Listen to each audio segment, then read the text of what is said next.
Podcast NHL edition with Andrew McInnis, our Canadian NHL betting expert. Welcome to the pod. How you doing today, McInnis?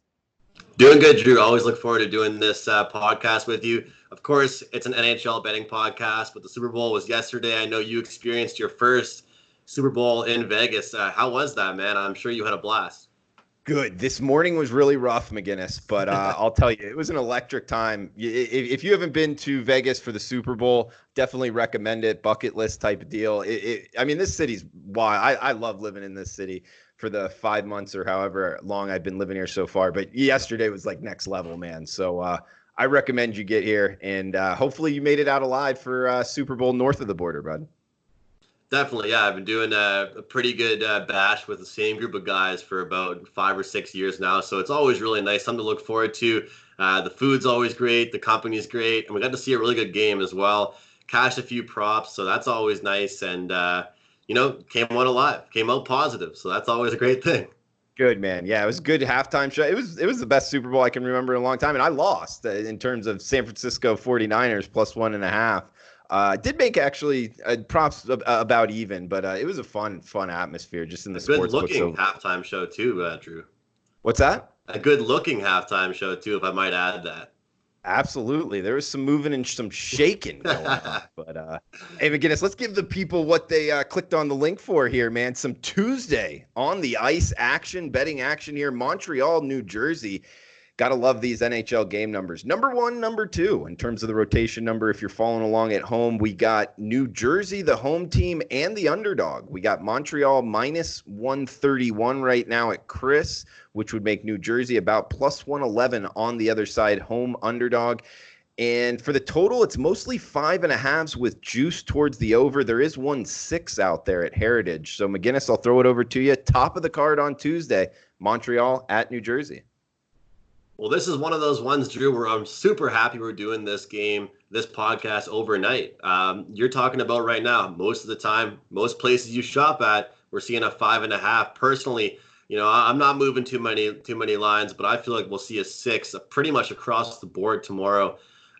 First of all, Carey Price, the all-star goaltender for the Montreal Canadiens, he's got the flu. He's sick. He's been battling something.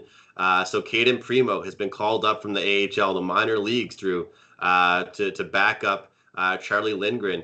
So it's a case of backups at this point. And to me, no matter how good your backup is, if you barely play, if you're barely in that lineup, it's a big difference. And you're not used to getting these NHL caliber shots. You're not out there more often than not, and it's hard for you to kind of establish that and settle in. And right now, this Montreal Canadiens team has gotten some guys that weren't healthy back into the lineup, including a guy like Brendan Gallagher, who, if I could describe to you, Drew, what he's like, this player, he's the workhorse. He's the guy that's out there, 200-foot game, giving it 110% every night, but he can also score and create plays. People kind of count out Montreal as an over team, strictly based off their goaltending, and they think they don't have any superstars. But they certainly do have depth, and depth to me can cash some overs, and especially seeing a 5.5 goal total here. This New Jersey team, no strangers to giving up goals. Their goaltending, I'm pretty sure during our podcast when we started this, at the beginning of the year, Drew, we did a podcast together. I said New Jersey be one of the big over teams in the league, and I can certainly see an over 5.5 here tonight. They have a lot of talented young players on that New Jersey team. Their defense is quite sloppy. But most importantly, like I said, I'm very, very excited to see a 5.5 goal total here. And Montreal coming fresh off a very exciting game against Columbus, but they fell 4-3. They'll be looking to avenge that loss here against New Jersey on the road. And I'm not going to bet a side in this game, Drew. I'm just backing the over here. Okay, so liking the over, and we're seeing it 5.5 or 6. So mostly 5.5s out there. You would recommend that everybody jump on it at 5 in the hook right now? Yes, definitely. And I know at some points in certain sports, you want to say, maybe go for the better price instead of the hook. And sometimes I would argue with that. I would say to do that. For example, tonight we have a game, 6.5 goal total or 7 at a plus price. In that instance, I would say grab the 7 at a plus price. But when you're arguing with a 5.5 or a 6, I think that's a big difference. And I'll take a little bit of the juice here on the 5.5 versus the 6. All right, like in the over in the first game up, we got game number 5, game number 6 here. Dallas at the New York Islanders up next. Just a total of 5 flat here. Minus 125, the New York Islanders, the home favorite, McInnis. So it'll be a back-to-back spot, Drew, for the Dallas Stars. They're playing tonight at Madison Square Garden against the New York Rangers. This is a Dallas team. I was talking about them pretty much all weekend long with a few different people, talking about how as much as they're a great team, as much as they're a solid team, it's a goal scorers league now, man. You have to be able to score on a night in, night out basis, and this team just can't do it. They have a pretty good record, a winning record, but they're averaging close to 2.6 goals per game, Drew. That's not going to cut it this day and age here in the 2019-2020 season. When they fall down 1 or 2 goals, it's very, very difficult for them to claw back into a game. However, when they're up, they have great goaltending in Ben Bishop that they can kind of, hold a lead. But I am not comfortable usually looking at overs with this Dallas team, strictly based off, like I said, their inability to score and their lack of depth of scoring.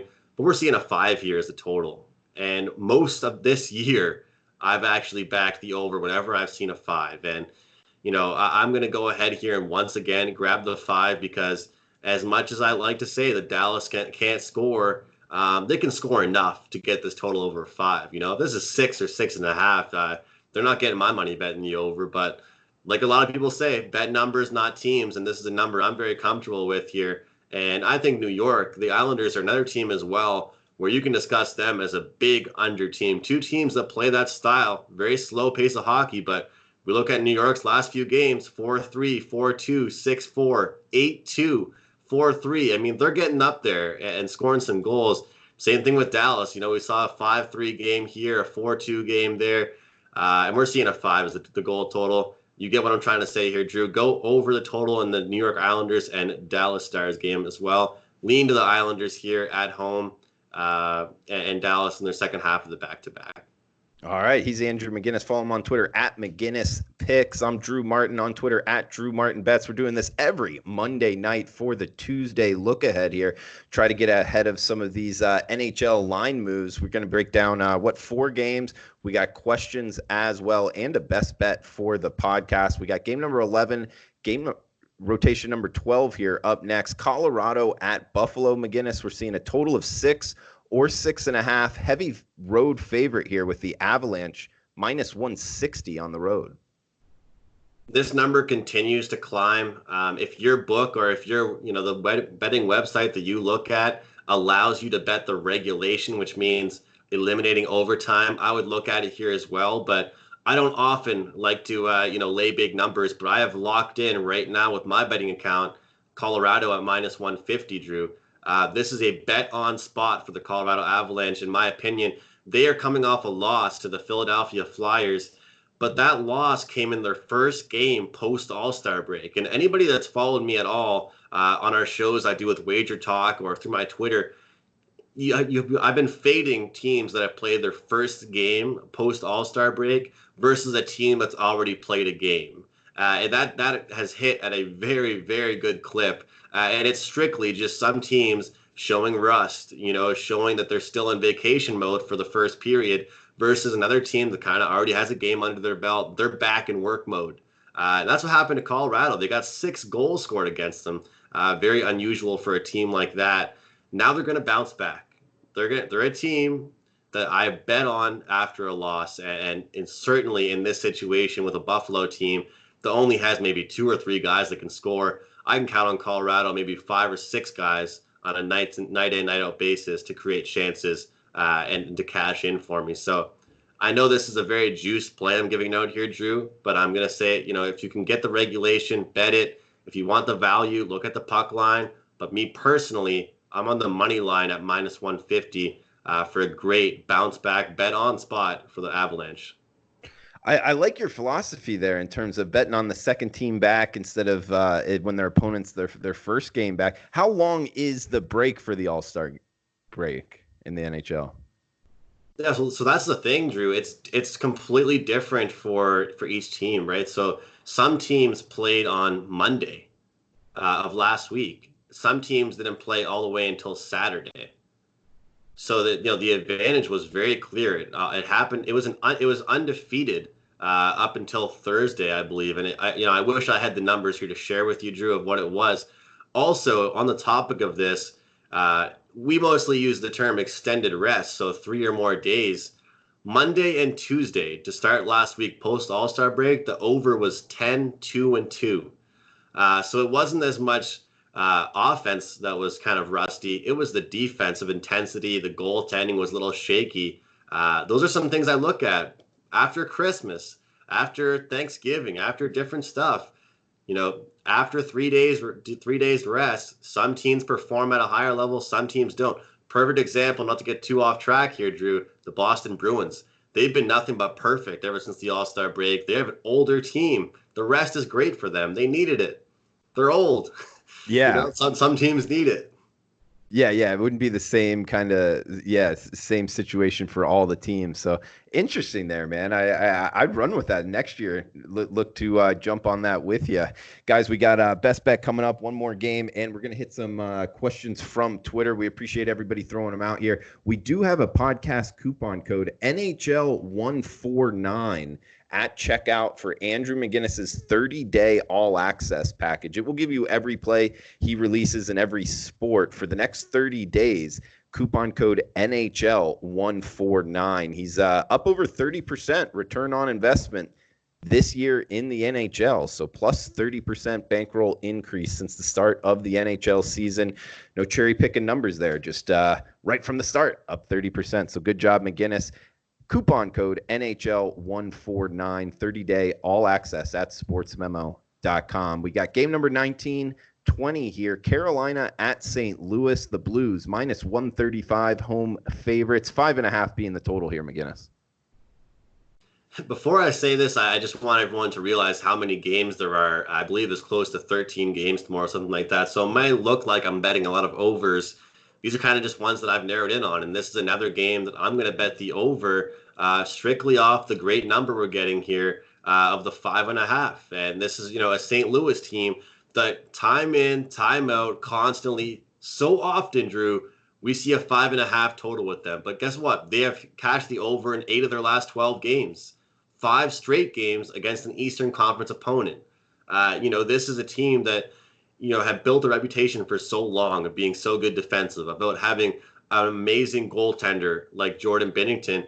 It doesn't mean you can't get scored on. It doesn't mean you can't score goals in bunches yourselves just because you have a good defensive team. And that's kind of what's happened recently with this team. I mean, they gave up 4 goals against Calgary, 4 goals against Edmonton, 5 goals against Winnipeg. Do I still think they have great goaltending? I do. Does that not mean their players haven't been sloppy? Definitely. They've definitely been sloppy. And that, to me, leads to goals. The Carolina Hurricanes, same thing for them. I mean, a 4-3 game against Vegas, a 4-3 game against Vancouver. They're a team that's usually, an under team. But at this 5.5 spot, when these two teams battle, I'm going to go ahead and look over the 5.5 here. I also want to look at St. Louis Blues on the money line at a very, very cheap minus 130 price here.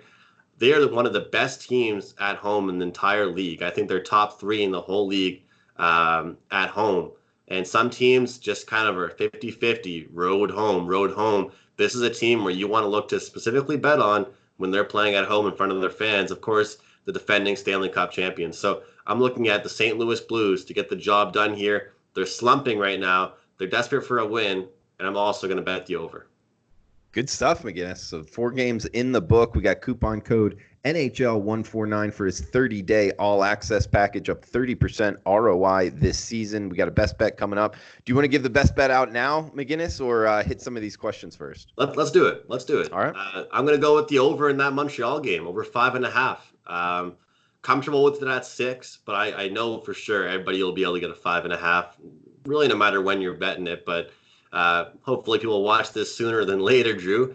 Again, it's the goaltending situation. It's the pace of play the New Jersey Devils play at. And it's the underrated scoring depth of the Montreal Canadiens. And, this team they're consistently a team that, one game they're doing this, one game they're doing that. They're kind of changing their identity. But one thing you're going to get from them is 4 lines that are working to score and create chances. And we've seen that over the past week and a half, especially when there were some injuries.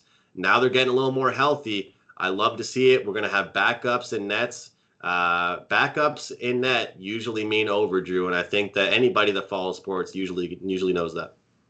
All right, McInnis, just follow-up question to that, because a money line sport, and I might be reaching here in terms of a comparison. Actually, I am reaching. Sometimes, like in Major League Baseball, when, let's just say, a minor league pitcher gets called up, it wouldn't necessarily be like fade away, because he's a young guy. Sometimes he comes in, throwing high 90s and mows them down for the first 6 or 7 innings. Is there ever situations like that in the NHL where the backup comes in and it really, for a 1 or 2 game stretch, it's really not a drop off?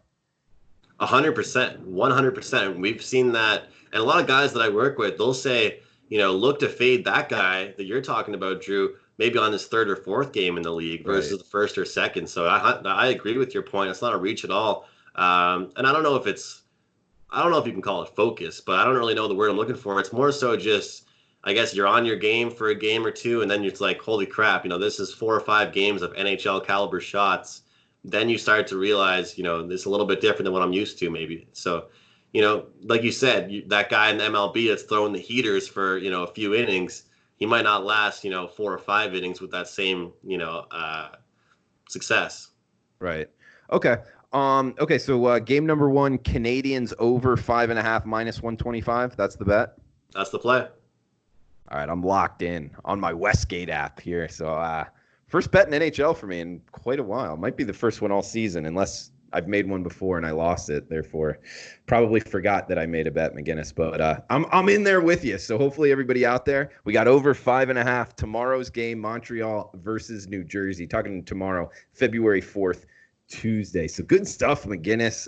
Nice pod, man. Let's hit some questions, actually. We did have a bunch of questions on Twitter. Guys, we appreciate you reaching out. We got Tony Zucco at TonyZucco88 on Twitter. How do teams typically perform the game after pitching a shutout or being shut out? I would imagine they are in a letdown spot and bounce back after being shut out. Is there any data? There's data. I usually use Cover Sports to check that out. That's where I kind of find my stats for that. That kind of that stuff it works differently for some teams versus others. But you want to look at the teams that are already high scoring. So like the Capitals, like the Avalanche, like the Maple Leafs. You want to look at teams like that. That stat's usually when it's under the category of scoring 2 or less goals in their previous game. And some teams, definitely you want to look to back them, either the team total or the full game over after getting shut out. Some teams, you just want to say, hey, look, maybe it's going to be a little bit of a lull for a couple games, and I'm staying far, far away. So I can't really answer that question, Drew, without being asked a particular team. Does that make any sense? I think It's different for each team. As far as the pitching a shutout goes, if you pitch a shutout, I'm looking to bet on you continuously until you prove to me that you're falling off. If a goalie pitches a shutout, that means they're on their game, and you should continue to bet them. That's just plain and simple. It's the same thing as if the goalie pitches a stinker, I'll fade them most likely in their next game until they can prove to me that they can get better. Yeah, the trend is your friend type mentality. Yeah, honestly. Okay, from Eric Pilgrim on Twitter, do you think the Coyotes will rebound? Do you think the Coyotes will rebound after this rough stretch, and will they hold on to a playoff spot when it's all said and done? I think they will, but they're in a really tough situation, and that's a great question. And you really have to look at Taylor Hall, what he's done since he joined that team. When he got traded, his expectations haven't really been met yet. And Drew, a lot of the time I'm talking about depth. I preach it. You have to have numerous guys that can score. But for him particularly, it's kind of like LeBron James getting traded to a different team. And all of a sudden he's, not passing the ball as much anymore, not finishing around the rim. That's what's happening to this team. They traded for a superstar, Drew, and he's not converting right now. I always talk about how a supporting cast has to be there, but it starts with their number one guys. And right now their number one guys aren't performing. So I'll answer his question with a yes, but it all surrounds that number one guy there if he can help get the job done. There's 20 players out there, Drew. Sometimes it has to be one or two guys leading the way. All right, McInnis, we got a question here from Megan on Twitter. Do you think the game totals will start trending more to the under once teams start making their playoff push? Yeah, I'm pretty sure we were asked that a week or two ago, and I'm going to give the same answer. Not quite yet. I don't think so. This is a goal-scoring league. This is one of the more exciting years we've seen in the NHL on a night-in, night-out basis. Even the bad teams are still scoring goals. Go ahead, Megan, and take a look at what Ottawa's record is, and then tell me how many goals they're scoring per game. It's close to 3.3 goals per game, and they're one of the worst teams in the league. So I think, goals are at an all-time high right now. Maybe, really close to the playoffs, like the last few weeks, we'll definitely start seeing more unders. Personally, for me, I'm waiting until we see some sevens at plus value, and I'll be betting those over the total because I'm shocked sitting here. We haven't seen that many sevens yet. McInnis, next question up. We got Bet Consensus asking, compare and contrast flat versus straight betting. My pal Bet Consensus. Yeah, I think that's a preference thing. First of all, I would say that has to do with volume. How many games are you betting a night? If you're betting 5 or 6 games a night, I personally, for me, I want to select which one I'm stronger on.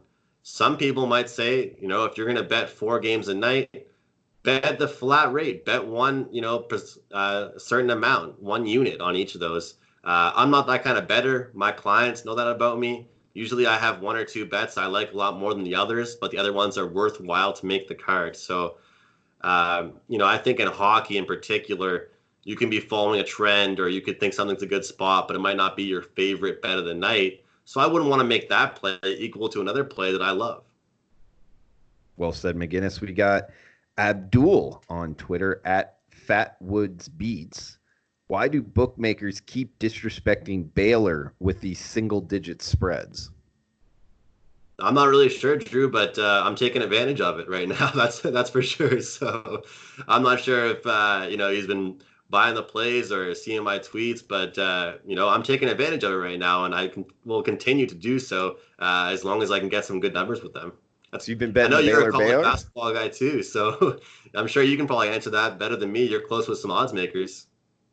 I mean, I don't understand it. I like Baylor a lot. I mostly bet totals, but yeah, Baylor's underrated. I mean, McInnis, I think there's 20 college basketball teams that can win the national championship. But if you made me pick one team that's going to win it, I would pick Baylor. I think they're the best team in the country. Do you remember when I was in Vegas and I was making a selection and trying to figure it out? And you and I were saying, we're trying to make a future bet. This might be one of those years where it's very, very wide open. And March Madness is always crazy. But this year, I think in particular, it's going to be unbelievable. There's going to be a lot of upsets, a lot of big games that are going to be very, very close. Who'd you end up betting that night? I ended up betting Kansas, and that's mostly just because I like them, to be honest with you. You're still alive? Oh, yeah. I'm not saying anything bad about it, but, I like watching the team. I like their post game. McInnis, we got Rick's Picks asking, we want to know more about the 3 consecutive goals bet. Are there teams you bet to not have that happen against? How safe is this? ? NHL odds makers seem to lead towards it happening frequently, but wondering if there are trends to watch or just pure luck. I've been getting a lot more into props, Drew, but most of the props that I bet in the NHL are player props. So, a player, how many points they're going to score under, over 0.5, or goal scoring props. I don't really bet props like that. What I would say is look at low scoring teams versus high scoring teams. Which teams, the Dallas Stars, I don't think they're going to do either. If they're not going to score 3 consecutive goals, they're not really going to get scored on 3 consecutive times. They play tight games. Even if they lose, Drew, it's usually a 1 or 2 goal game. So, look for teams that are being involved in close games versus, look for those teams that when they lose, they absolutely lose. Because some teams are certainly like that. We're talking about the Ottawa Senators of the league, the San Jose Sharks of the league, the Detroit Red Wings. Those are teams you love to fade.